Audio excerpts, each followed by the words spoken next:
Two brothers loved thinking about treasure. They read stories about explorers and hidden gold. They imagined secret maps, lost caves, and brave adventurers searching for something precious. Whenever they visited their grandparents near the Andes Mountains in Argentina, the boys searched the fields for shiny rocks. Sometimes the rocks sparkled brightly in the sunlight. "Maybe this one has treasure inside," they would say excitedly. The boys would gather the sparkling rocks and carefully crack them open. Every time, they hoped to discover something amazing hidden inside. Gold, jewels, or maybe real treasure. But every rock was empty. Still, they never stopped searching. The brothers dreamed about treasure all the time. What if we discovered something no one else had ever found? What if treasure was hidden right here? Their hearts filled with excitement every time they searched, because treasure was worth finding.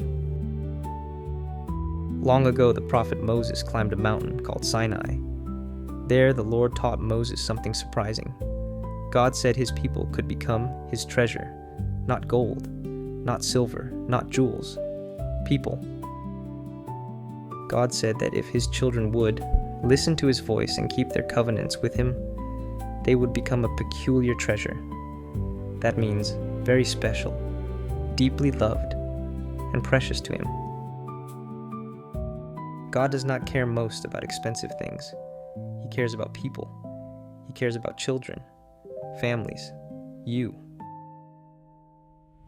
He treasures you and wants you to choose to follow him. Sometimes following Jesus is not easy. Sometimes we must choose the right when other people don't. Sometimes we must give up something selfish so we can choose something better. That is part of becoming the Lord's treasure. Every time you tell the truth, show kindness, say your prayers, help someone, or keep a promise, you become a little more like the treasure the Lord sees. The boys never found buried gold in the fields near their grandparents' home, but they learned something even better. They already were a treasure to God.